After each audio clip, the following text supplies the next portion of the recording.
Inselmulkom. F'xandira diretta mis-Santwarju Parrokjali tal-Qalb ta' Ġesu fil-Fontana Għawdex, din hija d-Djoċesi ta' Għawdex illi qed tilqakom għal xandira diretta fejn se jinxandru l-Lectio Divina għal rabaħat fi żmien qaddis tal-Għid. Il-ħadd tar-Rajiet Tajjeb, il-ħadd tal-vokazzjonijiet. Illum Dun Joseph Bajada sejjer jaqsam magħna riflessjonijiet f'dan ir-rabaħat tal-Għid. Għalhekk nistednukom tibqgħu magħna għal din is-sija li ġejja sabiex inħallu l-mulej jikellimna u li huwa r-raj tagħna u jsemmana il-kelma tiegħu.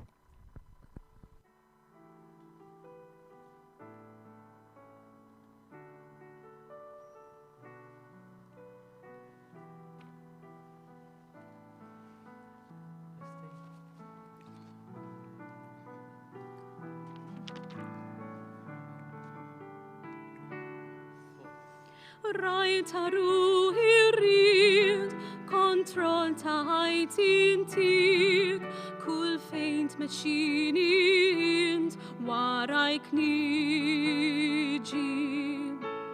Kull ma jint li silt, li nisma jina zilt, kull fejn teħodni int jina mur. Jek f'mirat fil-kwit teħodni, jew fell-lil ma jgelgel pur. U rajta ruħi dejjem ħdejja tkun. Jek tquddim itfeċ muntanja, jew xi wit fondu mudlam. U rajta ruħi gwida li akun. Rajta ruħi rrid, kontroll ta' ħajtin tik, kull fejn tmexxini int warajk niġi. Kull ma jint li silt, li nisma jina zilt, kull fejn teħodni int jina nmur. Jek f'mirat fil-kwit teħodni, jew fell-lil ma jgelgel pur. U rajta ruħi dejjem ħdejja tkun. Jek qudiem itfeċ muntanja, jew xi wit fondu mudlam. U rajta ruħi gwida li akun.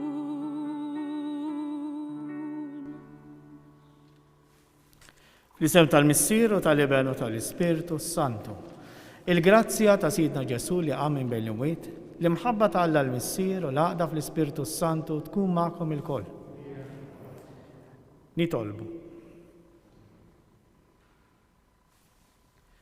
O Alla ta' dejjem li tista' kollox, sawwab fuqna l-Ispirtu qaddis tiegħek.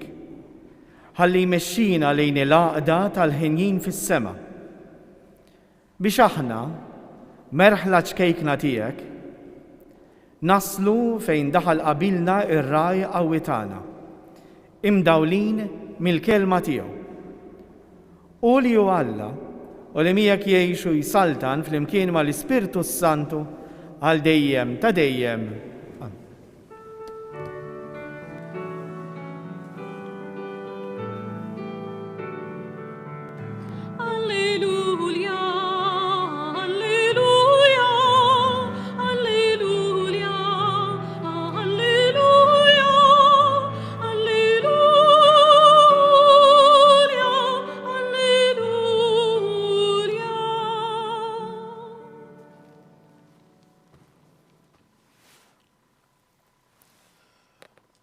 Qari mill-Evanġelju skont San Ġwan.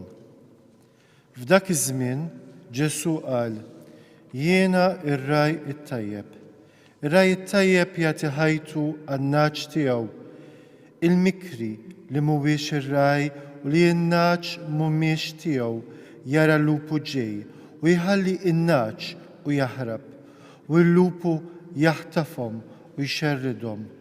Mikri u ma jħabbilx rasu min-naċ. Jiena ir-raj it-tajjeb, Jiena naraf in-naċ tiegħi u n-naċ tiegħi jarfu lili. Bħalma l-missier jaraf lili u jiena naraf lill-missier. U għan-naċ tiegħi nagħti ħajti. Għandi wkoll naċ oħra li mhumiex minn dan il-maqjel lilhom ukoll jeħtieġ li niġbor u huma jisimgħu leħni u jkun hemm merħla waħda raj wieħed. Għalhekk oħobbni l-missier għax jien nagħti ħajti biex nerġa' nieħodha. Ħadd ma jħodili iżda jien nagħtiha minn rajja. Għandi seta li nagħtiha u għandi s-seta li nerġa' nieħodha. Din hi l-ordni li ħadd minant missieri.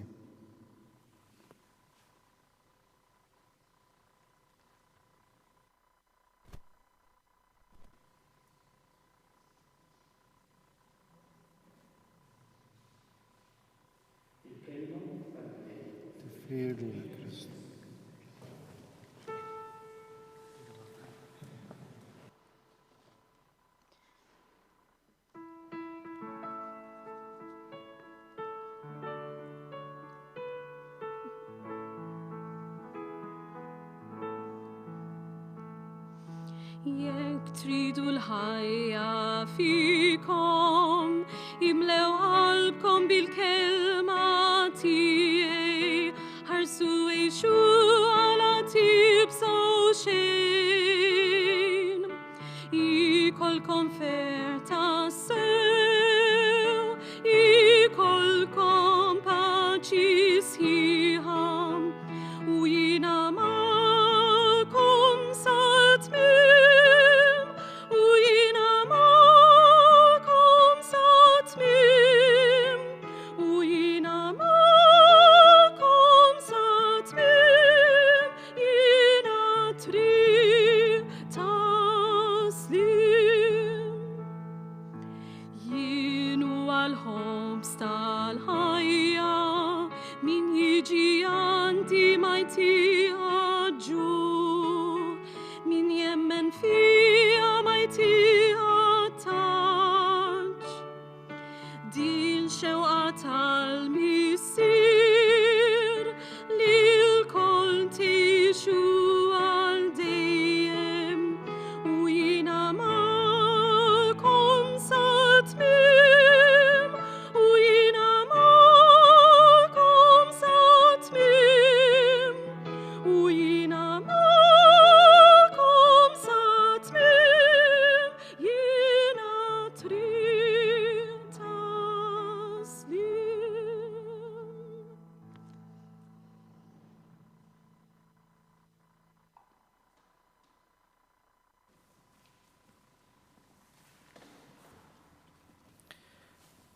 Il-Knisja ta' kull sena fir-raba' ħadd tal-Eid fid-dinja kollha tagħmel stedina qawwija lill-insara għat-talb għal vokazzjonijiet. U ta' kull sena il-Vanġelu ta' dan il-ħadd ikun meħud mill-kapitlu 10 tal-Vanġelu skont San Ġwan, silta minnu. Ir-raġuni hija propju li f'dan il-ħadd il-Knisja tistedinna sabiex inħarsu lejn Kristu illi huwa ir-raj tajjeb kif sejrin naraw. Jiena mhix l-intenzjoni tiegħi li nagħmel pritka, naħseb illi saru biżżejjed pritki, imma bħalma tafu din hija okkażjoni fejn aħna niċċelebraw il-kelma ta' Alla fil-forma tal-lezzjo divina. Din it-talba antika illi l-insara skoprew sa mill-bidunet tal-Knisja hija talba twila. Il-lezzjo dak li ser nagħmel jien, ser nipprova nagħmel jien huwa biss parti żgħira u l-parti tal-qari. Smajna lill-lettur iħabbar il-Vanġelu li ser nagħmel huwa li ser naqra nerġa' vers bliema mod minix ħanagħmel riflessjonijiet dik imbagħad kull wieħed waħda minna jagħmel dan għalih fil-preżenza ta' Alla fit-talb. Naqbad vers u naqrah billi niprovaw dak il-vers nara l-Antik Testament qal xi ħaġa fuq dak il-vers ta' Kristu. Minħabba li fil-persuna ta' Kristu jseħħ kollox dak li kien imħabbar.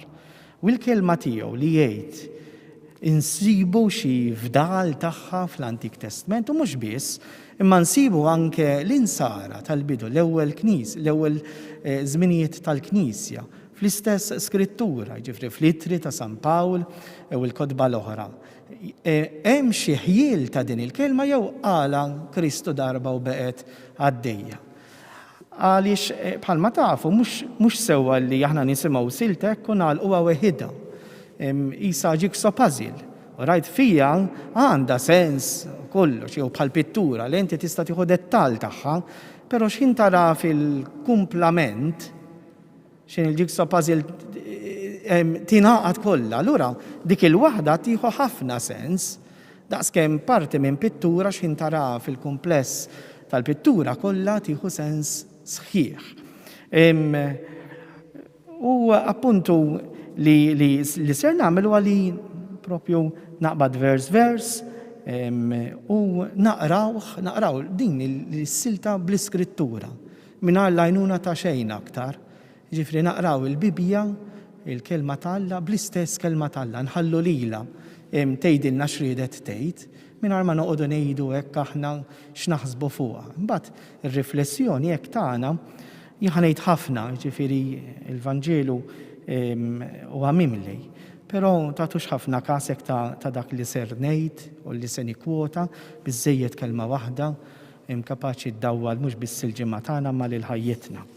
U sintendi anke tajjeb li din is-silta naraw fejn poġġija San Ġwan biex ma naqtgħuhiex għalija.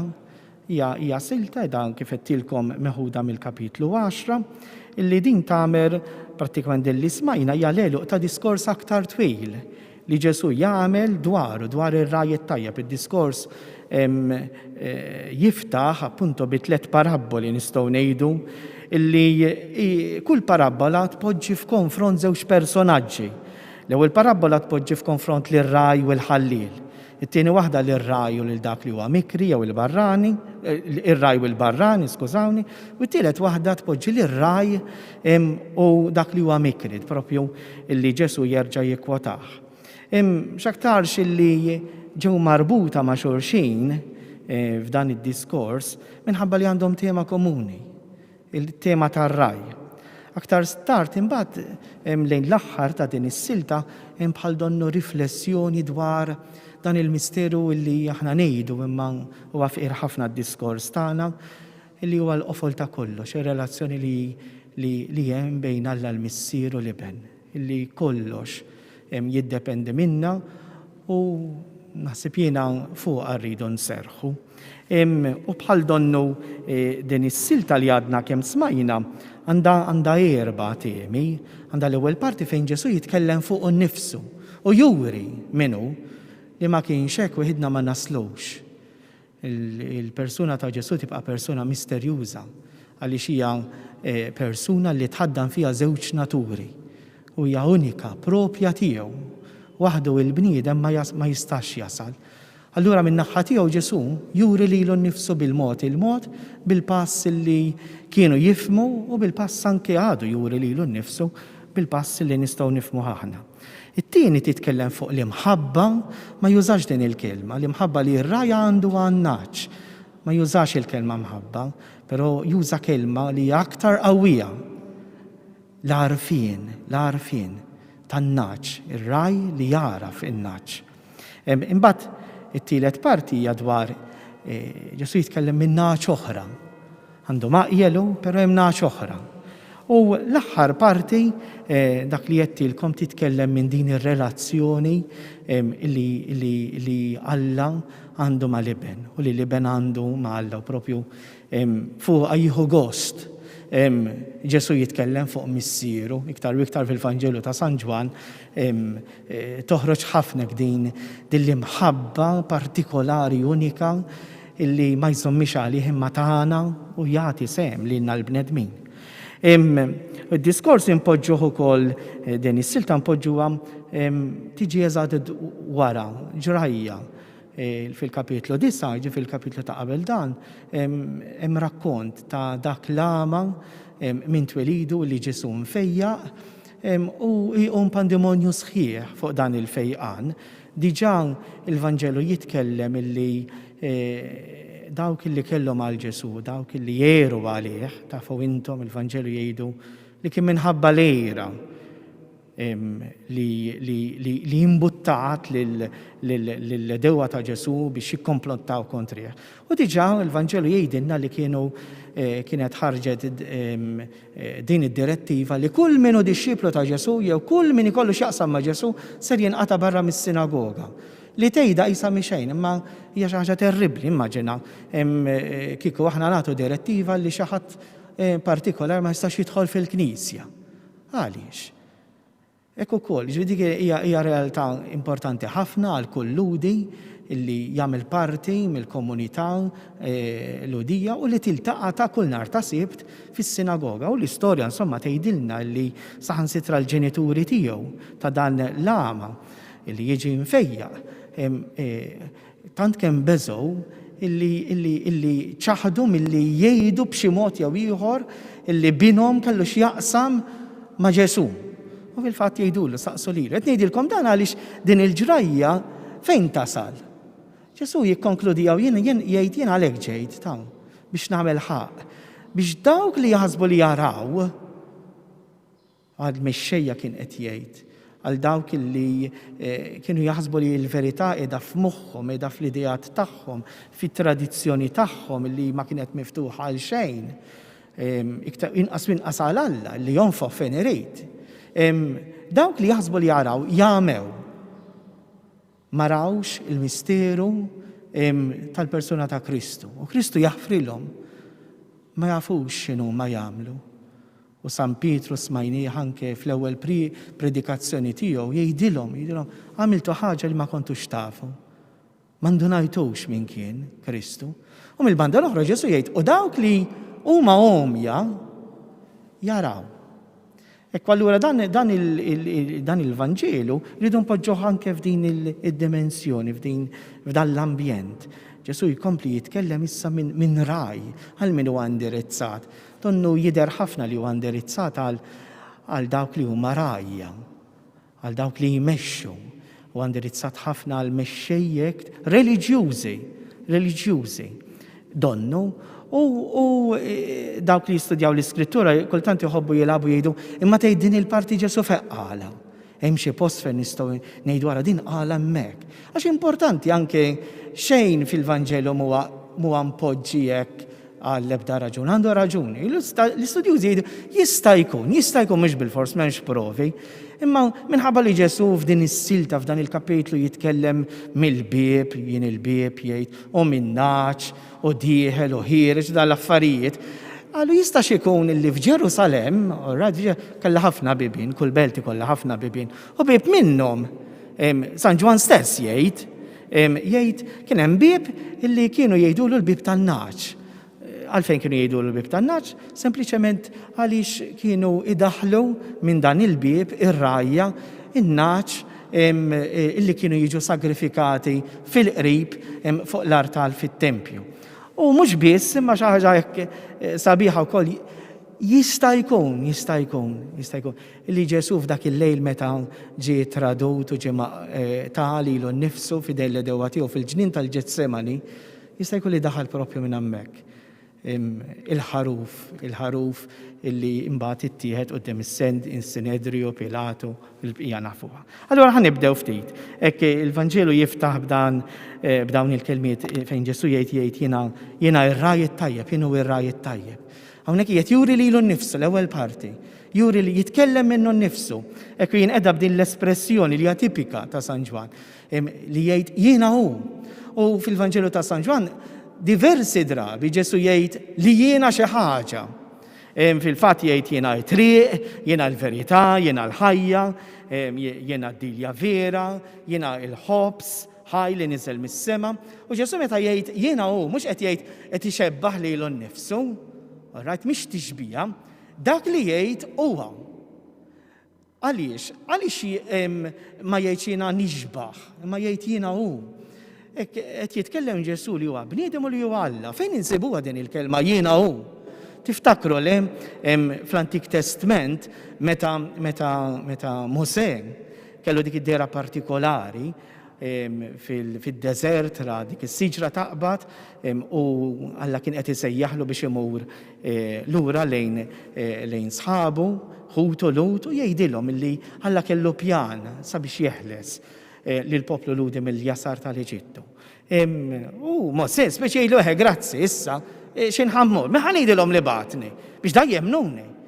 U propju jgħid din il-kelma Alla jgħidu jiena hu.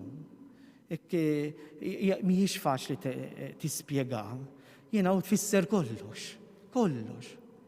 Li Alla huwa kollox, huwa preżenti, dak kollu li jaħdmu hu, m'hemm ħadd fuqu. U Ġesu jista' jagħmilha tiegħu din il-kelma. Għaliex huwa tassew, huwa liben ta' Alla. Dan l-isem Ġesu, il-verb ta' Alla li bih sar kollox, jagħmlu tiegħu. U nistgħu ngħidu huwa mhux ma nsibx kelma oħra, ma jippretendi bin il-bniedem komun, jippretendi illi huwa Alla u jgħidha jiena hu. Kelma li ħadd ma seta' jgħidha, u fil-fatt din il-kelma ġġibu f'diffikultà, tiftakruh quddiem pereżempju Kajfa. X'in jgħidlu, għamilhom mistoqsija, imma huwa tassew int il-Messija bin l-imbierek. U Ġesu jgħidlu jiena hu, jerġa' juża dik il-kelma. U sintendi din l-espressjoni tfixkel ħafna lil dawk illi kienu omja blejra. U fil-fatt il-Vanġelu skont San Mark jgħidulna kollha qatgħu ilu li kien ħaqqu l-mewt. Permezz ta' din l-espressjoni jiena r-raj tajjeb, Ġesu mhux biss juri minnu, imma anke x'jagħmel. U kull darba x'tagħmel it-triq, x'tagħmel il-verità, x'tagħmel il-ħajja, x'tagħmel id-dilja vera, mhix biss juri x'inhu, imma anke x'jagħmel, il-missjoni tiegħu. Ġesu huwa raj tajjeb għaliex fil-preżent, issa, illum, mhix xi ħaġa jiġifieri li qala u li għamilha u daqshekk u mietet. Illum, minħabba li jiena hu hija l-preżenza, hija xi ħaġa preżenti kontinwa. Rajt kienet, issa u ħatkun. Fil-preżent għadu jaqdi din il-missjoni tiegħu x'inhi? Li jagħti sejrin nisemewha ħajtu għas-salvazzjoni tal-merħla. Dak li hu dak li jagħmel Ġesu huma kollha funzjonijiet ta' dejjem. Mhux ħajjiefu. Il-Testament il-qadim fil-fatt inqeda wkoll bil-figura tar-raj meta jiġi biex jitkellem minn relazzjoni bejn Alla u l-poplu. Fil-fatt diversi siltiet, mod partikolari il-profet, insemmilkom biswieħed, Ġeremija jgħid dak li xerret lill-Iżrael jiġbru u ħarsu kif raj iħares il-merħla tiegħu. Diġà jiġifieri il-profeti kellhom din l-idea ta' Alla. Illi huwa dak illi jmexxi, li jieħu ħsieb. U sintendi jgħidu dan il-profeta għax kien qed jara li dawk li suppost huma mexxejja spiritwali ma kinux qegħdin jagħmlu dan. U jgħid ukoll li dwar il-qaddej, pereżempju, tal-mulej, Iżajja jgħid bħal raj jara l-merħla tiegħu dan profeta ieħor. Bidriew jiġma l-ħrief fih danu jerfaħħom u n-naċ ireddu imexxihom bil-mod il-mod. Hekk xbija ħafna sabiħa tal-pass li bih jimxi Alla. U iktar issa der fil-persuna ta' Kristu. Ir-raj tajjeb x'jagħmel jgħid Ġesu? Jagħti ħajtu għan-naċ tiegħu. Hekk din il-kelma jagħti ħajtu tinstema diversi drabi f'din is-silta. Ġesu l-ewwel nett juri lilu nifsu bħala tajjeb, m'għandniex kelma eżatta x'inhu t-tajjeb? It-tajjeb, x'tiġini ġew maħi meta ngħid tara dik persuna tajba. It-jubija fejni. X'inhi t-tjubija? X'jagħmel bniedem tajjeb? Hija xi tjubija ta' bniedem, xi ħaġa komplessa ħafna, kbira. Anke l-kelma Maltija kif naqbad ngħid, m'għandniex kelma aħjar, però x'in qed tgħid tajjeb, qed tgħid jiġifieri li huwa veru, awtentiku. Huwa mhux biss huwa eżemplari, ma tistax tmur aktar minnu. Huwa xi ħaġa li tiġbdek allura sabiħ, għaliex dak kollu huwa sabiħ jiġbidna. L-ikraħ, il-kruha, il-ħażen għandu minn din il-kwalità jimbuttak.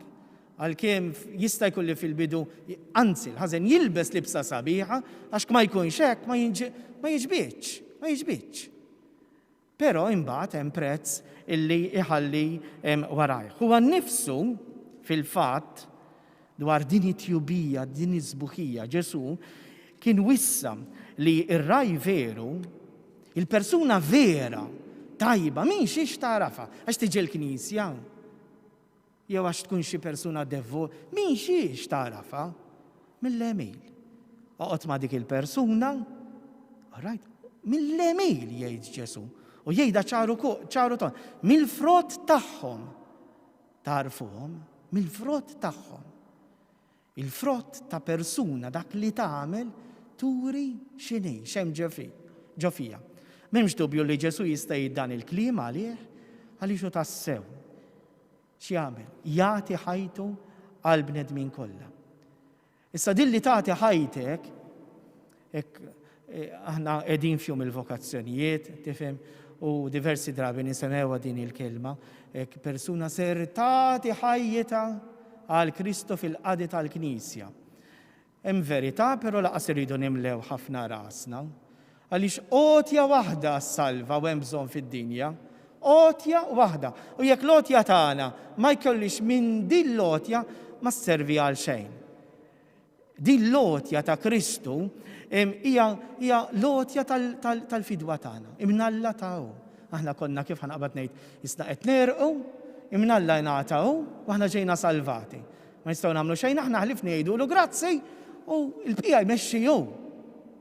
Però x'in qed ngħidha hekk, jiġifieri mhux ħlif ngħidulu grazz, jiġifieri inti qed tmut u ssib il xi ħadd li jsalvak. Ifhem mhux biss grazzi, ma tibqa' tafulu għomrok kollu u ħajtek issir tiegħu. Allura din l-lotja li jagħti ħajtu hija tiegħu biss. Ngħidilkom dan għax pereżempju aħna għandna din il-pretenzjoni, u narawha fil-pretenzjoni pereżempju ta' Pietru. Pietru tiftakru fl-aħħar ċena jgħidlu għaliex mulej ma nistax niġi miegħek, għax Ġesu qalilhom jinsejr f'post li intom ma tistgħux tiġu miegħu. U jgħidlu għalik jiena nagħti ħajti. Nagħti ħajti. Wieġbu Ġesu int tagħti ħajtek għalija u ma naqlbux l-affarijiet.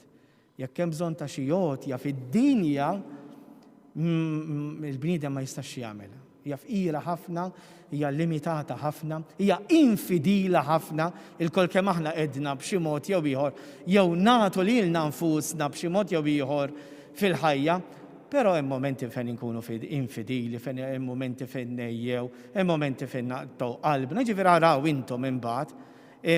Dak li huwa fidil li tassew huwa dejjem hemm, huwa tajjeb, huwa veru, hija l-għotja ta' Kristu.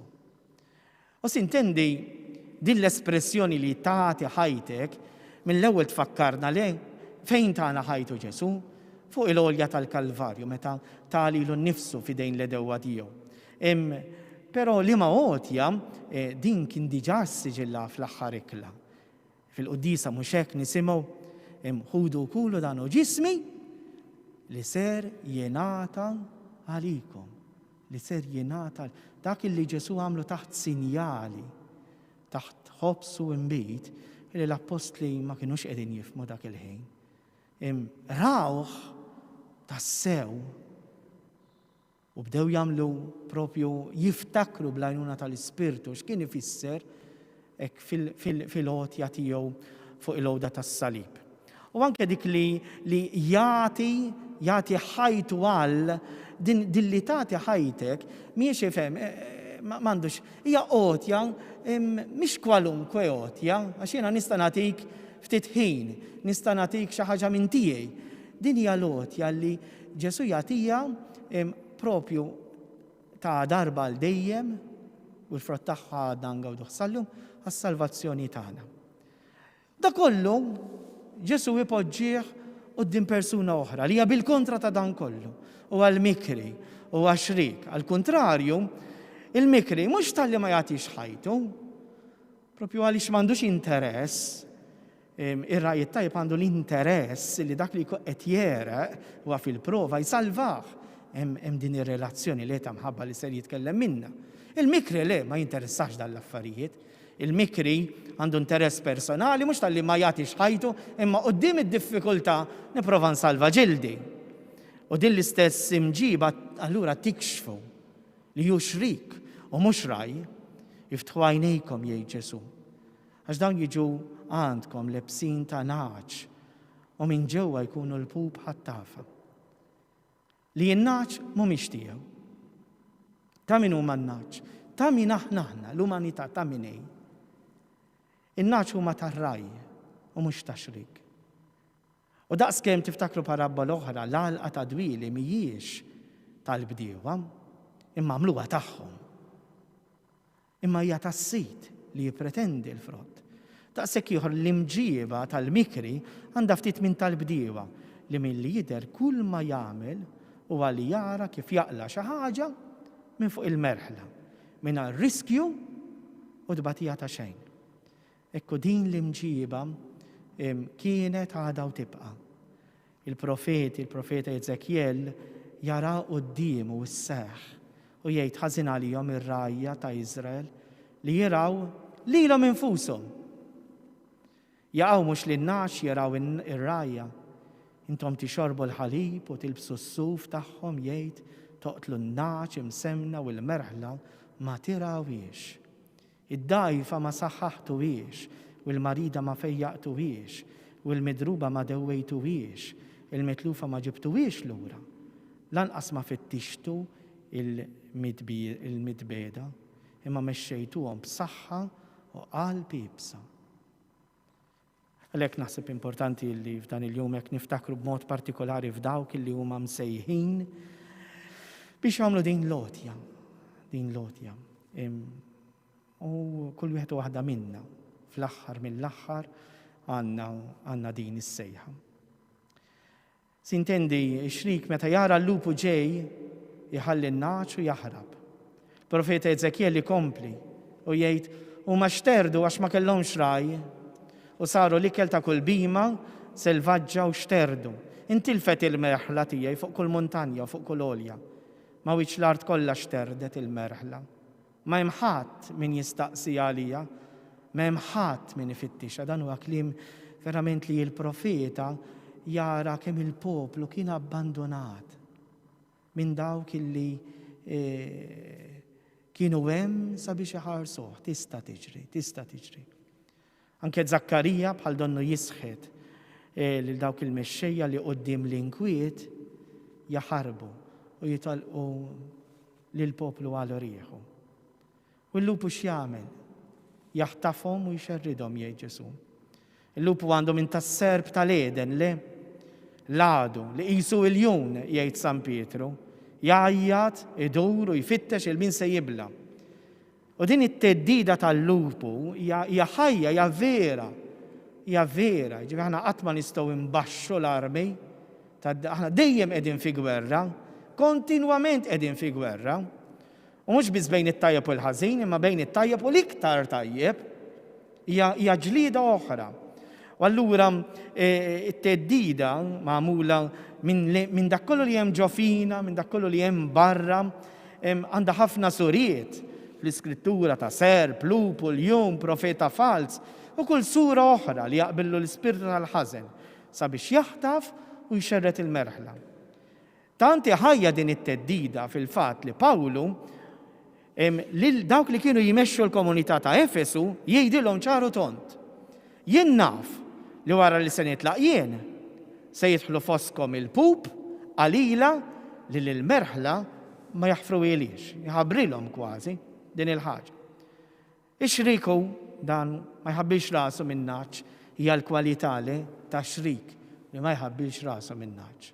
Mhux ma jħabbilx rasu, ma jħabbilx rasu min-naċ. U min ma jħabbilx rasu, meta l-bniedem tidħol fih dan l-ispirtu li ma jħabbilx rasu. Hemm marda mhux f'rasu, imma f'qalbu. Meta int ma tħabbilx rasek aktar, ma dekx tħobb. Meta int ma tħabbil rasek mill-ebda oġġett, ma dikx tħobbu. Meta int ma tħabbilx rasek minn persuna, ma dikx tħobbu. Ġifieri għalkemm aħna nużaw din it-terminoloġija li ma jħabbilx rasu, fil-verità dak huwa biss effett ta' dak li jkun għaddej mill-qalb.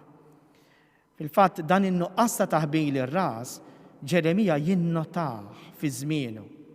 U jgħid iva r-rajja tilfu rashom u l-mulej ma fitxewx. Għalhekk ma kellhomx risq u xterdu l-imrieħel tagħhom. Intom xerrittu in-naċ tiegħi gerrixtuhom u ma ħadtux aktar ħsiebhom. Arawni, jgħid il-profeta, issa se naħseb fihom jien. Minħabba l-ħażen ta' jemilkom. Merħla naċ mitlufa l-moplu tiegħi, ħarġuhom mit-triq ir-rajja tagħhom, irħewlhom, jiġġerrew fuq l-oljiet, minn muntanja l-olja dejjem sejrin, sansew il-maqjel tagħhom. Hija xi ħaġa traġika għall-aħħar li inti tispiċċa ma tkunx taf ta' min int. Fejn hu postok? Insew jiġifieri il-maqjel tagħhom. Propju għaliex min jieħu ħsiebhom ma ħabbilx aktar rasu bihom. Huwa effett traġiku ħafna. Jien ir-raj it-tajjeb f'din it-traġedja jerġa' Kristu jgħajjad din il-kelma, jien ir-raj it-tajjeb. Għal kontrarju ta' dak li huwa mikri, Ġesu iħabbel ħafna rasu min-nies, tant li meta jarawhom jgħidu l-Vanġeli tiġih ħniena minnhom. Għax kienu qishom naġ bla ma għandhom raj u qabad jgħallimhom ħafna ħwejjeġ. U Pietru jsaħħaħ lill-Presbiteri tal-Asja Minuri sabiex iżommu fihom l-istess spiritu ta' Ġesu. Nitlob lill-Presbiteri li hemm fostkom bħala Presbiteru jien ukoll u xut ta' tbatija u bħala wieħed li għandu sem mill-glorja li jatri tidher, irgħu il-merħla ta' Alla f'data fikom. Ħudu ħsieba. Dan il-ħsieb frott l-imħabba. U ħudu ħsieba frott l-imħabba mhux għal xi qlieħ baxx, imma jgħidha ċara imma bil-ħeġġa tal-imħabba. Mhux bħalli kieku taħkmu fuqha, imma bħala eżempju għalija. U anke Pawlu ikompli jħeġġeġ bl-istess kliem il-Presbiteri ta' Efesi u jgħidilhom ħudu ħsieb tagħkom infuskom u l-merħla kollha li l-Spiritu Santu għamilkom għassa tagħha biex tiraw il-Knisja ta' Alla li hu kiseb b'demmu stess. Issa it-tieni parti jekk l-għarfien tan-naċ. X'inhu propju hekk ta' Ġesu? Dan l-għarfien, din il-kelma għarfien x'in nisemgħuha fl-Iskrittura huwa qatt ta' mħabba kbira. Għall-Iskrittura l-għarfien jissupponi dejjem relazzjoni intima u qawwija ħafna esperjenza ta' mħabba bejn persuni. Ġesu jitkellem mir relazzjoni ta' bejn ir-raj u n-naċ u ta' bejn in-naċ u r-raj. Jekk il-figura sintendi toqgħod tar-raj toqgħod għal Alla, daqshekk ieħor il-figura tan-naċ toqgħod għal Iżrael li ġie magħżul minn fost il-popli kollha biex ikun tal-mulej. Is-Salm jgħid kunu għafu li Jaħwe u Alla u ħalaqna u aħna tiegħu, aħna l-poplu tiegħu u n-naċ tal-mera tiegħu. Sintendi din l-esperjenza li Alla jkun ir-raj, il-poplu ftit wara li daħal fl-art imwieda farraka. Għax rali madwaru kulħadd kellu re, kulħadd kellu, huma biss ma kellhomx re, u marru fejn il-profeta qalulu għamlinna re. U l-profeta jidħol fi kriżi, jgħidilhom aħna mhux ħadd ma mexxina, Alla mexxina, Alla huwa r-raj tagħna. U jidħol literalment fi kriżi ta' x'inhu jiġri, jmur jitlob, walla jgħidlu tinkwetax għatihom, iddilkollhom re. Il-problema mhijiex għax iridu re, il-problema li m'għadhomx iridu lili bħala re, bħala dak li jmexxihom. U n-naċ tiegħi jarfu lili jgħid Ġesu. Dan huwa dak li għalihom Alla jgħid għal dejjem narsek jien, il-profeta narsek miegħi fis-sewwa. Dawn huma dawk li fehmu li Alla tjieba jrid u mhux sagrifiċċji, li jien għaraf li tħobbu u mhux vittmi maħruqa dejjem il-profeti jitkellmu. Huma dawk li San Ġwan jgħid jisimgħu leħni u jiena narafhom u huma jimxu warajja. Bħalma l-missier jaraf lili u jiena naraf lill-missier. X'tip ta' mħabba, x'tip ta' għarfien. U hawnhekk jekk nidħlu f'dan il-misteru, f'qajjar il-kliem ħafna tiegħi. Però xin tagħmel esperjenza tiegħu verament jagħtik il-ħajja quddiem id-djufijiet kollha tar-relazzjonijiet li aħna għandna bejnietna u li wieħed jista' jkollu. L-għarfien li għandhom in-naċ tar-raj huwa mqabbel u mmodellat ma kif Alla l-missier iħobb lill-liben u bil-kontra. Illi dan huwa l-bażi ta' kollox qedtilkom. Ġesu jgħid il-glorja li inti tajt lili, jien tajta lilhom biex ikunu ħaġa waħda bħalma aħna ħaġa waħda għal kollox, ħalli d-dinja taraf li inti batni u li ħabbejt lilhom kif ħabbejt lili. Din hija t-talba li Ġesu jagħmel fl-aħħar ċena fuq id-dixxipli tiegħu. Jerġa' tiġi din il-kelma għan-naċ tiegħi nagħti ħajti. Sintendi l-ħajja li jagħti r-raj hija l-ħajja li liben irċiva mingħand il-missier. Għax bħalma l-missier għandu l-ħajja fih innifsu, hekk ukoll tal il-liben li jkollu l-ħajja fih innifsu. Il-ħajja li minna hawnhekk nitkellmu mhijiex ħajja umana. Imma qiegħda titkellem persuna Ġesu illi huwa Alla. Hija ħajja divina. U għalhekk aħna mbagħad nistgħu nissejħu tas-sewu li Alla għax nirċievu jkollna seme minn din il-ħajja li tmur lilin kważi minn kif nirraġunaw minn natura tagħna f'qajra u dajfa li lejn it-trab trid terġa' tmur. Imma din il-ħajja li aħna nirċievu ma terġax lura lejn it-trab. Imħabba li tiġi minn Alla tibqa' ma tmutx, tibqa' l dejjem. L-esperjenza għalhekk personali u komunitarja ta' din il-ħajja mogħtija minn Ġesu fuq is-salib għadha turi li l-min jilqaħħa kemm tassew huwa r-raj tajjeb u mhux xrik. Skont dan il-ħsieb allura huwa Ġesu nnifsu din il-merħla joħloqha hu. Jaraha minn qabel ma sar bniedem, jarafha jħobba minn qabel ma taħajtu fuq il-għowda tas-salib. U dan għaliex biex speċi aħna ma nimlewx rasna li għandna xi mertu li jew inkella li aħna kif naqbad ngħid, hemm xi ħaġa li rridu nagħmlu. Fil-fatt Ġesu jgħidilhom ċaru tont. Huwa jien li qed immexxi, jien għażiltkom u ħtartkom, mhux intom għażiltu lili. U dawn l-affarijiet hekk xi noqogħdu nirriflettu fuqhom, iwaqqgħu letteralment ħafna mill-ideat folots li kultant tagħna nfusna u Alla veri. But Ġesu jitkellem minn dawn in-naċ l-oħra. Min huma dawn in-naċ l-oħra?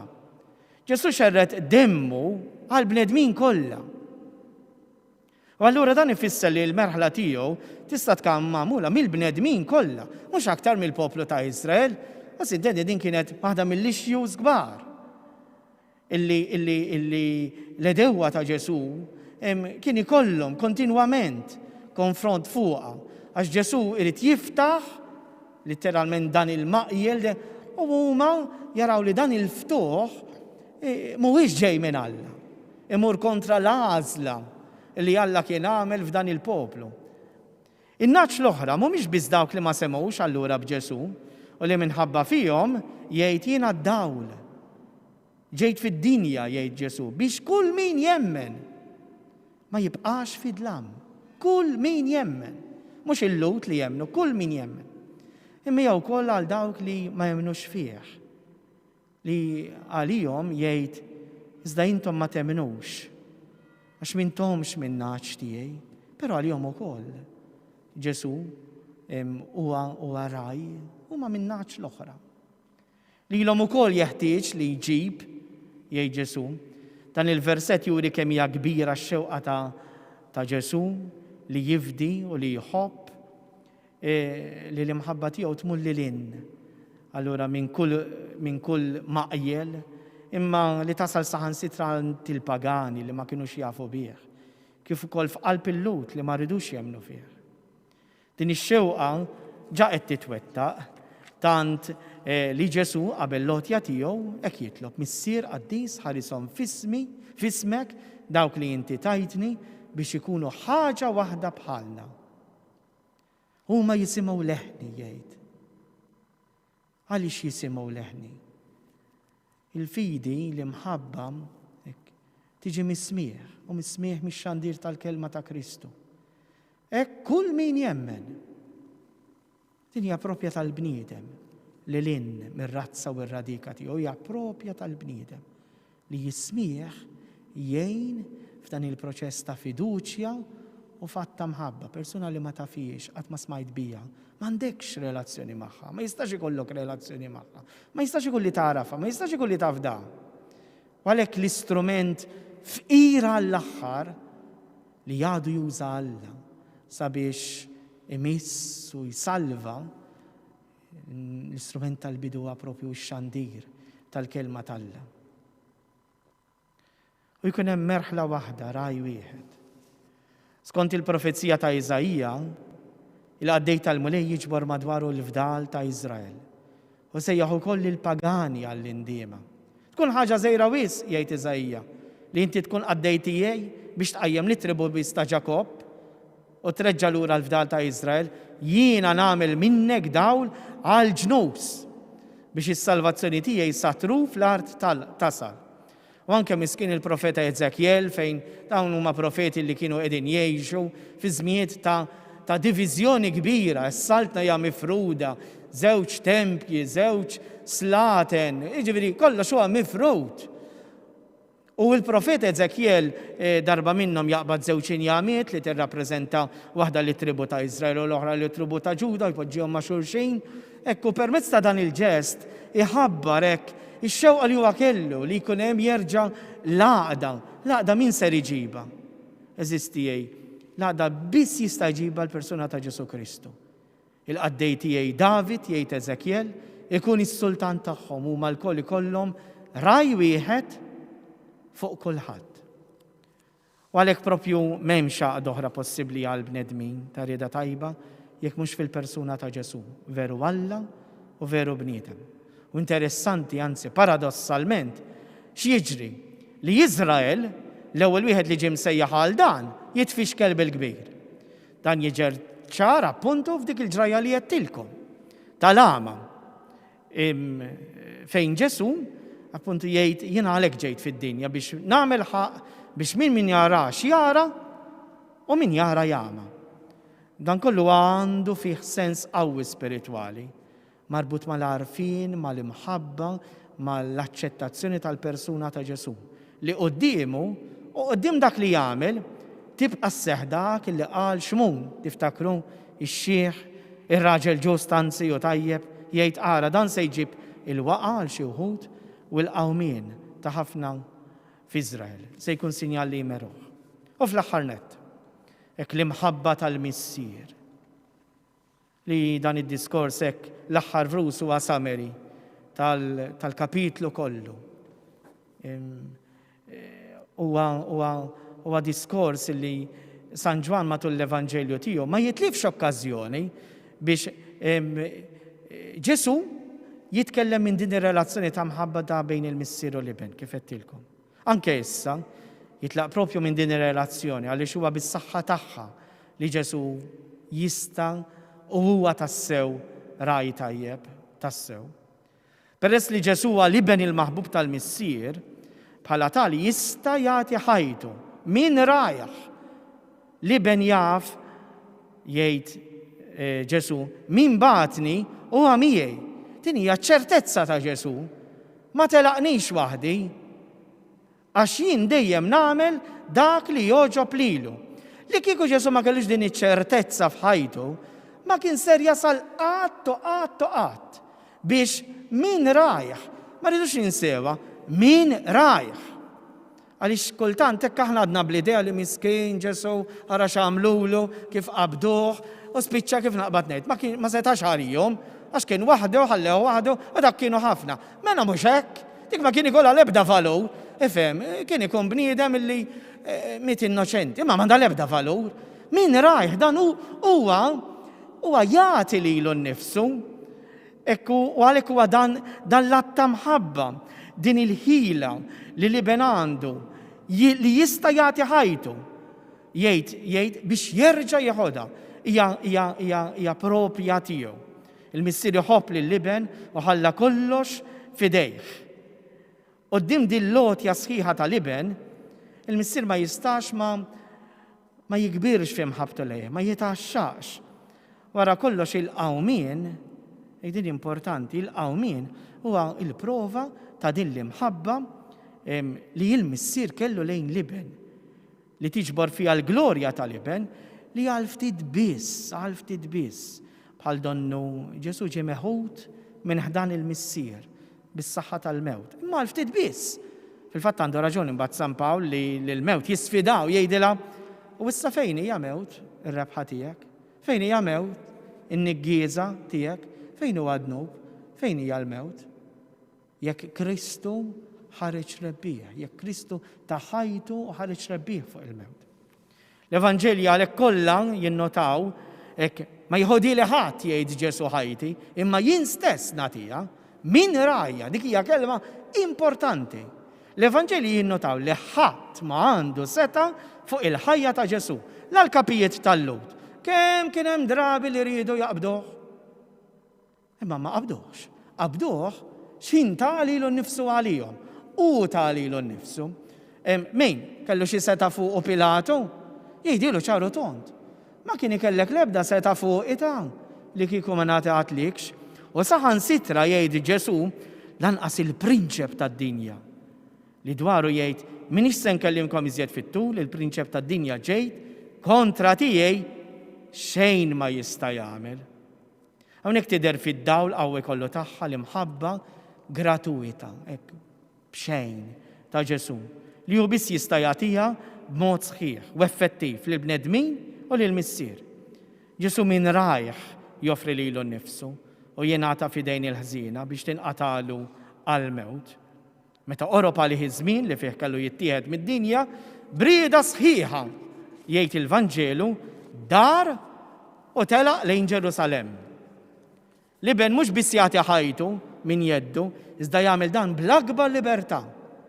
Għax liben ta' Alla Ġesu Kristu ma kienx Eva u le, kien hemm biss Eva, kontinwa, l-imħabba tjassar. Hija tidher kontradizzjoni. L-imħabba tjassar, torbot f'dik liva kontinwa totali għall-persuna l-oħra. Għandi seta li nagħtiha jgħid Ġesu, u għandi seta li nerġa' nieħodha. Interessanti li mhux biss jagħtiha, jista' jieħodha. Il-partikolarità għalhekk ta' din lotja tidher fil-fatt ta' din is-seta. Riferiment ċale għal qawmin reġa' l-ħajja, il-qawmin ta' Ġesu jibqa' l-fatt il-kbir u qawwi tal-imħabba. Li kieku Ġesu offra biss lilu nnifsu għall-mewt u baqa' mejjed fil-qabar. Ta' waħdu ma kienx ikun biżżejjed għas-salvazzjoni tagħna. Kien ikun bissek ġeż kbir le kif edna ta' mħabba imma storja. U għall-misteru tal-qawmin u għalhekk din is-silta hija proprja ta' dan iż-żmien tal-għid li jagħti lura lil Ġesu dik il-libsa ta' raj dejjemi. Huwa miexi issa miexi qudiemna. Mhux bħalna, imma aħna nimxu warajh għax bħalu għad inkunu. U għalhekk għandu raġun hekk litra lil Lut tgħid jista' jsalva llum kollox lil dawk li bih jersqu lejn Alla, la darba huwa jibqa' dejjem ħaj biex jidħol għalihom. Fl-aħħar nett, dan il-kmand li ħadd mingħand missieri. Dan hu l-kmand, jekk tidher kontradittorja li titkellem minn kmand f'relazzjoni ta' mħabba. Però mhux hekk. M'hemmx kontradizzjoni bejn l-imħabba u l-obbedjenza. X'inti meta tikkmandem l-obbedjenza le aħna għandna idea perversa ta' kmand għax hija donna fuq kapriċċ ta' xi ħadd u kontra rida ta' xi ħadd ieħor. Mentri mhux hekk, meta hemm ismieħ, allura l-obbedjenza s-sirat ta' mħabba. Liben kmand wieħed jieħu mingħand il-missier u jiena naf li l-ordni tiegħu huwa l-ħajja ta' dejjem. Il-ħwejjeġ li ngħid jien ngħidhom kif ordna lill-missier. Dan il-kmand tal-missier jerfa' hekk l-imħabba tal-iben li minn rajh jagħmel lilu nnifsu disponibbli għal Alla u sintendi għalina dan kollu. Dan ifisser li fl-istess imħabba ta' Ġesu hemm iċ-ċertifikat li juri li f'dak l-att ta' mħabba fil-persuna ta' Ġesu fl-imħabba tiegħu hemm ukoll imħabba tal-missier għalina. Hija din il-qawwa misterjuża tal-imħabba ta' bejn il-missier u l-iben li tagħmel mill-bnedmin kollha ta' rieda tajba il-merħla ta' dawk salvati. Li minn naħa tagħna aħna x'ħan nagħmlu? Dak li ttilkom tgħidlu grazzi, imma l-omrok. U kif li tisimgħu għaliex l-istorja tal-ħajja tagħna għadha għaddejja. Wara kollox dan l-istess kmand ta' smigħ u obbedjenza frott l-imħabba Ġesu jagħtih lid-dixxipli tiegħu. Nagħtikom kmandament ġdid li tħobbu lil xulxin bħalma ħabbejtkom jien. Hekk ukoll ħobbu intom il xulxin. Li ma kmandament jiġbor fih il-ħafna kmandamenti tal-Antik Testament. Hekk dan kollu nixtieq nagħlqu ġo mistoqsija li għamilt lili u nibqa' nagħmel lili, hekk hija mistoqsija li titfa' dawl ħafna fuq ir-relazzjonijiet ta' bejnietna. Hekk aħna ma rridux nidħlu fit-tentazzjoni li minħabba li dan Vanġelu jitkellem fuq rajja, dan id-diskors nitfuh biss fuq il-qassisejn u l-isfijiet u x'nafjien. U aħna maħniex rajja, aħna in-naċ. Le, kull wieħed u waħda minnha l-istorja tagħna tpoġġilna nies qrib tagħna li aħna kif nirrelataw magħhom. Allura tal-imma kwalità taħseb li huma r-relazzjonijiet li għandek mal-proxmu tiegħek. Għax jistgħu jkunu jew bħal ta' mikri. Allura mimlija interessi personali, relazzjonijiet tiegħi anke ta' ġewwa. Jista' jkun hemm ħafna interessi personali u l-ar ħaġa li fissija tal-prova iddabba l-hemm. Jew inkella jistgħu jkunu min tar-rajiet tajjeb u allura fidili dejjem hemm. U lesti allura li tagħti ħinek, flusek, saħtek, insomma ħajtek fis-sija tal-prova.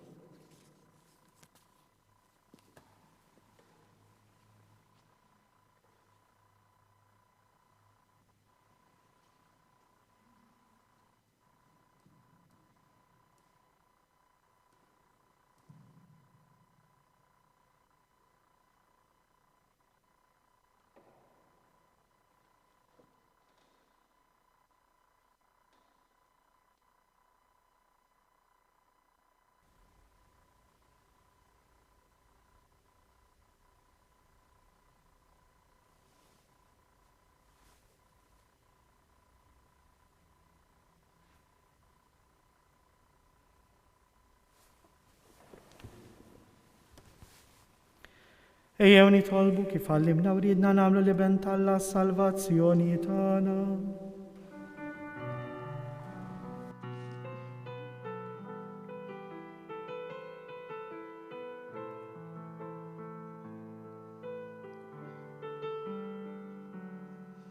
Missirna li inti fis-smawiet jitqaddes li sem tiegħek, jitqaddes li sem tiegħek, tiġi saltnatek, ikun dak li trid inti, ikun dak li trid inti, kif hemmhekk da fl-ard. Ħobsna ta' kuljum. Atina l-lum. Aħfrilna id-nubi tagħna. Aħfrilna id-nubi tagħna.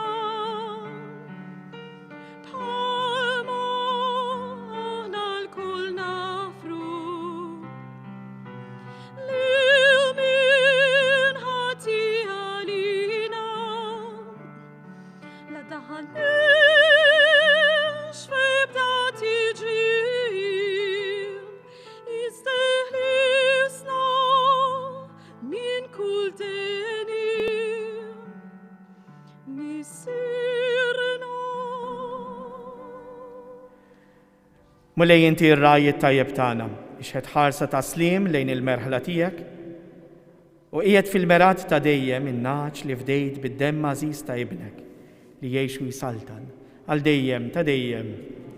Il-mulej magħkom. Iberikkom u jħariskom Alla li jista' kollox, il-Missier u l-Iben u l-Ispirtu Santu. Morru u għejxu fil-paċi ta' Kristu.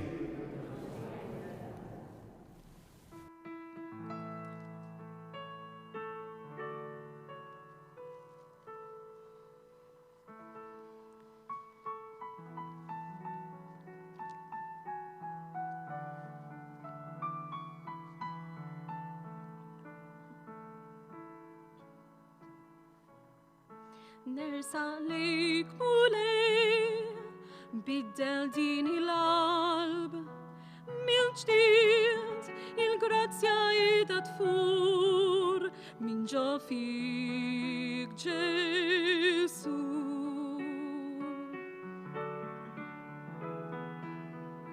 Jien intbaħt mulej, binnu qaslin sif l-emil, jitħassar minnu fih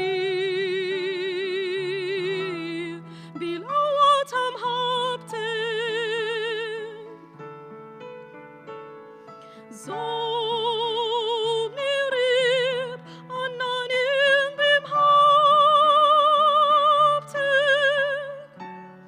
ressani lek ħankun dejjem ħdejk.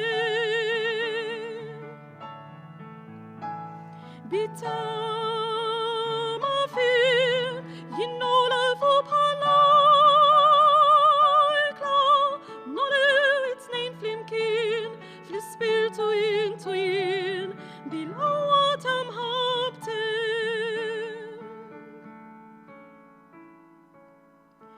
Daw għal daw l-għajnejn bekk narak inwiċċ imwiċċ, għarraf li mħabbtek want li jinfija teħx.